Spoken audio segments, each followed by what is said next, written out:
Bagaimana cara supaya kita bisa sholat dengan khusyuk? Dan apa itu khusyuk? Khusyuk ini kurang lebih bisa kita artikan dengan konsentrasi dan tenggelam penuh dengan apa yang kita lakukan. Mengetahui dan memahami apa yang kita lakukan. Dohir kita melakukan suatu pekerjaan, hati kita juga melakukan hal yang sama dengan dohir. Dan khusyuk, konsentrasi penuh dengan dohir dan batin melakukan hal yang sama. Ini akan susah kita lakukan selama kita tidak mengenal dan memahami apa yang kita lakukan. Dan juga tidak mengetahui apa tujuannya.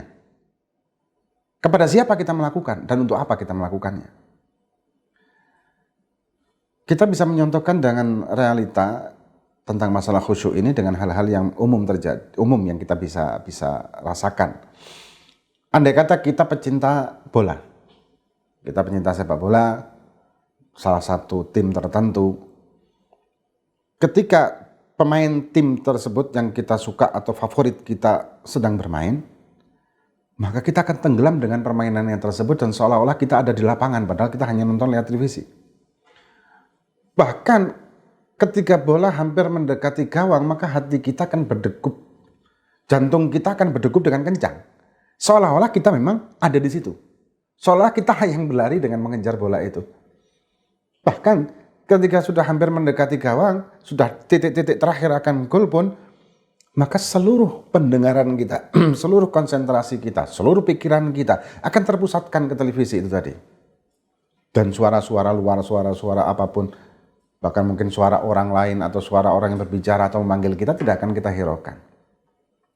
Ada satu kisah Al-Imam Ali Zainal Abidin bin Husain bin Ali, putri dari Siti Fatimah Zahra, cucu dari Nabi kita Muhammad SAW, yang dijuluki Zainul Abidin, sebaik-baiknya ahli ibadah.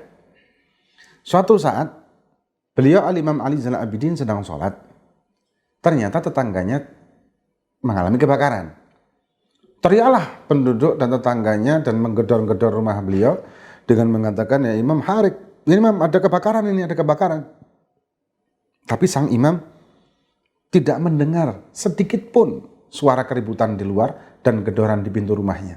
Karena beliau dalam sholatnya tenggelam dengan kenikmatan sholat itu sendiri. Setelah selesai beliau sholat, kemudian beliau kaget ternyata banyak suara-suara dan menggedor pintunya rumah. Beliau segera membuka pintu dan mengatakan, "Ada apa? Kok ramai?" Beliau mengatakan, "Ya Imam, dari tadi kita gedor-gedor rumah sebelah ini kebakaran." Takut merembet ke rumah beliau yang memang ternyata tidak sampai. Kata beliau, "Mohon maaf, saya tidak tahu, tadi saya lagi sholat." Tenggelam. Inilah khusyuk. Tenggelam dan konsentrasi penuh. Inilah khusyuk. Nah, dan ketika kita memahami, mengetahui, mengenal tujuan ketika melakukan apapun, maka kita juga akan tenggelam seperti itu. Kembali ke pertanyaan awal, bagaimana cara kita bisa khusyuk dalam sholat? Kenalilah sholat, caranya, peraturannya, syarat sahnya, kemudian kenalilah kepada siapa kita melaksanakan ini. Kenalilah tujuan apa kita melakukan itu. Maka ketika kita sudah mengenal dan memahami apa maksud dan tujuan kita melakukan ini semuanya, kita akan bisa menyatukan sholat dohir kita dengan sholat batin kita. Dohir kita melaksanakan rukun-rukun di dalam sholat, batin kita juga melakukan hal yang sama.